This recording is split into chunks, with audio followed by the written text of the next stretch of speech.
one for each one. And it's cool. It's Stone Ocean, Jotaro, and I guess Star Platinum the World here. So that's a really nice touch. Let's take a closer look at... Oh, fuck. What's up, guys? Sheldon back with another review. And today we're looking at the Super Action Statue Whitesnake from JoJo's Adventure Part 6 Stone Ocean. One that I've been really excited to have for a long time. Now that it's finally here, I am not disappointed. I'll have to say that right off the bat.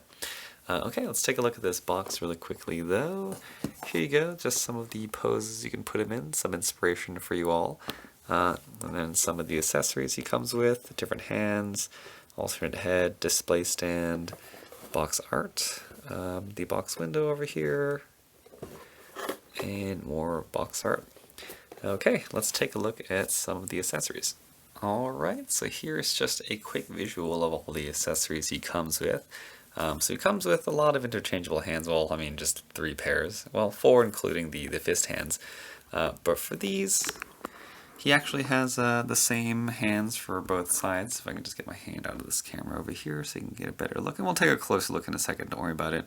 But this one, it's mostly the kind of relaxed hand over here. This one, it's just like an open hand. And this one, it's for holding a stand disc, I'm assuming. He's just pinching his fingers together. And then this one, he has his index and his middle finger pointed out a little further. And he also comes with this sticker sheet, which is exclusively for, if I can get that to focus over here, which is exclusively for these clear discs that he comes with. And if you know anything about the character, he like punches you and then like turns your soul into a CD. Yeah, it sounds kind of absurd, but these stickers are meant to help you kind of achieve the CD look.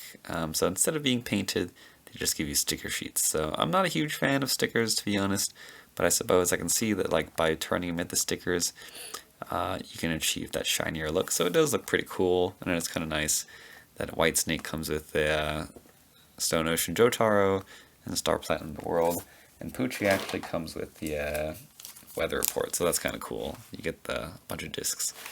And of course, he comes with an instruction manual in the back over here, which I'm not going to bother with, and a display stand, which he also comes with. Okay, so just a closer look up at the accessories over here. He comes with an alternate screaming face, which looks really nice, I gotta say. The most impressive thing about this figure is definitely the paint job. You can see like the DNA sequence motif going on is just very cleanly done throughout the entire figure. He's got like this furrowed brow over here, and his eyes are painted, his mouth is painted pretty well, and it just looks really, really great. Looks really, really cool. And then for the hands, same deal over here. Let me get that to focus. Alright, so you can see over here, the DNA sequence is pretty clean throughout the entire figure, even on the fingers itself right here. He's got these gold knuckles. So again, just a kind of relaxed hand like this. He comes with this like more aggressive, like, ooh, I'm gonna take your disc hand. And then this is the I've got your disc already hand. So you go here and you can see that you can pinch it in between. So that's kind of cool. And then this is the I don't know what it is, but I've got your disc and I'm flaunting it in front of you. What are you gonna do about it, hand? Who knows, but it's a really cool accessory. I like that you have like alternate or different possibilities of holding the disc. Okay, well enough about the accessories. Let's take a look at the figure itself. Okay, so my impression right off the bat is that Whitesnake is a pretty tall figure. One of the tallest that I can recall, but let's get a measurement very quickly. Okay, so he stands metric 18 centimeters, well I can't even see the top of the tape, let me see if I can just, okay, he stands about 18 centimeters to the top of his crown right there, and then that comes out to be about 7 inches, so pretty good height for a figure of this line. Let me put some other figures next to him now then. Of course, here is his lover and best buddy, Enrico Pucci. You know, just getting ready to go steal some souls and be jerks and annoying, so that's cool.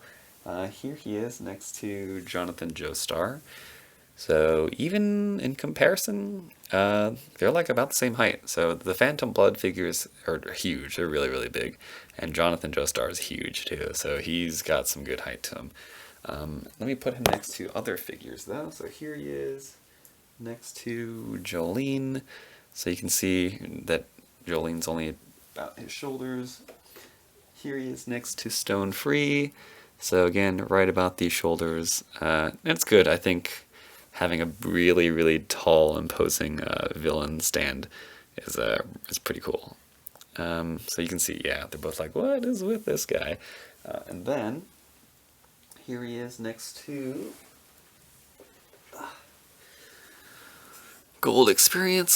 So you see Gold Experience is hunched over, but he's still pretty tall. And here he is next to King Crimson. If I recall, King Crimson is pretty tall, too, so he's kind of hunched over. But okay, I like this pose so much. So if I were to stand him up, King Crimson would be like almost the same height. So yeah, pretty tall figure overall. Okay. So let's talk articulation and paint and all that good stuff. So I mean, you can see right off the bat though, let's talk paint.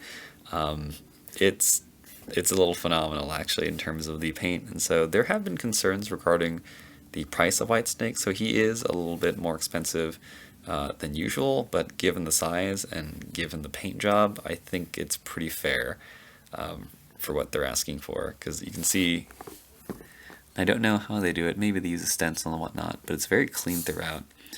And so yeah, paint jobs, I feel it's like one of those things that goes unappreciated, but it is definitely something that makes or breaks a figure, and in this case they've really nailed it. Let me see the lines. I'm trying to see if they're sculpted. Can't tell. I think the lines are actually sculpted in there. I'm not sure if the DNA sequences are, but definitely the lines are. And so, you know, there are certain spots where the panel lining is not the best. I can see it like kind of fades off. You like right here. But overall, it's a really fantastic looking figure. And the white itself, it's kind of got this matte white finish and a little bit of shading there as well. So it looks good. And also the purple of the collars and things like that, there's shading as well all throughout. So it's a fantastic looking figure right off the bat. Okay, articulation. It's also pretty good. So unlike Poochie, his neck articulation is pretty good. Does look a little ugly right here though, I gotta admit. But again, that's only if you give him in the most extreme pose. And looking down right here, pretty decent, I suppose. And then you get the full rotation over here. Again, we got that hinged ball joint right there. Wow, he's tall. I need to go up a little bit. And then the neck, it's like the single ball point, so ball joint over here. So, you know, pretty decent tilt right here. You can get him to look pretty smug, and of course you can kind of rotate the base of the neck a little bit like that to give him a more sinister look. So it's there. Get a little finagle a little bit. The shoulders are kind of interesting, and it's a different design from what I used to. And I think this is more common in newer figures, but you can see right here that it's this ball hinge, okay? And so it's also a ball peg into the shoulder, so you get a little rotation like this. Again, it's a little new. And then you get the standard peg into the bicep right here. So it's interesting because if it's too high, the articulation does hinder a little bit. But you can get it to about 90 degrees right here. There is no bicep swivel, but it does rotate, again, because it's like technically a peg right here. You can rotate it, but it's a little hard thanks to how big his shoulders are. So hopefully you can see. So the bicep swivel, it's hard. It's not the best, to be honest. And then for the rotation, it's there. But again, thanks to how this joint works, you have to rotate it like in the ball joint here. So it's a little hard, I gotta say. I'm not a huge fan of this design. I do like that you get a lot of articulation. You can see it right here. I do like that you get a rotation, but it's kind of weird. It's hard to move it forward. You gotta really mess with it, and then you gotta like to pull it out. It's So there it is. That's kind of how I feel about it. But yeah, if you move it, you can see that you can eventually get it to go out. It's a little bit of work, which is unfortunate. But other than that, though, double jointed elbow, so that's still pretty good. Really great range of motion right here. And then for the elbows, you do get a rotation. As you can see, the elbow does get in the way though, thanks to the sculpt, and it does rotate into the forearm as well.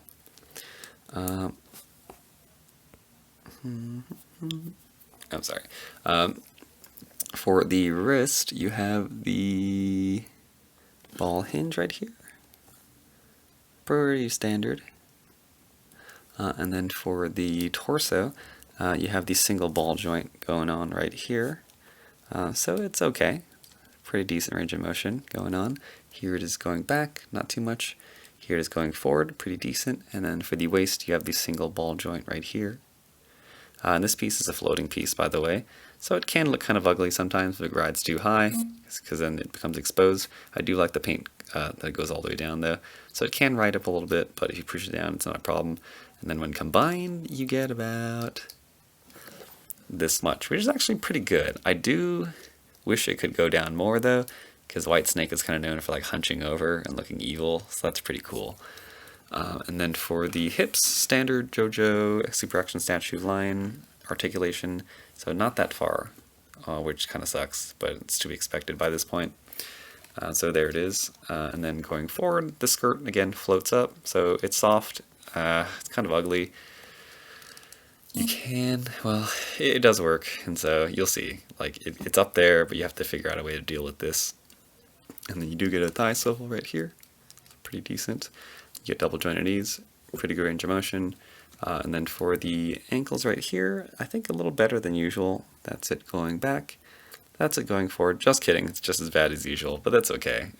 For the ankle rocker, it's there. You have to finagle it, but it's there a little bit. Let me see. Okay, it's a little hard, but the joint is in there. As you can see, it's mostly the sculpt comes out the side and makes it a little bit hard. So overall, let's see. Impression is I do like it. I'm a fan of this character, and it looks good. So I imagine a lot of people who are Jojo fans are going to like this figure. So if you're a fan and you're looking for a Whitesnake figure, it's good. It's going to look fantastic on your shelf, and it's going to draw a lot of attention. In terms of articulation, the shoulders, I would say, are the largest problem. It does require a little bit of work, but the shoulder articulation is in there, which is the most important thing. And then the ankle articulation, not the best. It's something that I can live with, but if you want to like do some crazy dynamic poses, I can see that being a deal breaker if you're not familiar with this line. And of course, the skirt hiking up can sometimes be an issue if that's also a big thing. But in terms of the figure itself, I do recommend it. I personally like it a lot. If you're a fan, again, you would like it. If you're thinking about getting into this line, and you think about starting with this one's actually a pretty decent starting point. It's a little bit more expensive though, so that's something to consider, but it just looks fantastic. Articulation down at the bottom of the ankle, you know, as long as you know what you're getting into, and some of the shoulder you got to work with, but it's impressive. That's all I have to say. Okay, well that pretty much does it for this review though. Thanks a bunch for watching. If you enjoyed, feel free to give me a thumbs up and hit that subscribe button for more. I'm going to put this guy in some more poses at the end for you. So yeah, thanks for watching.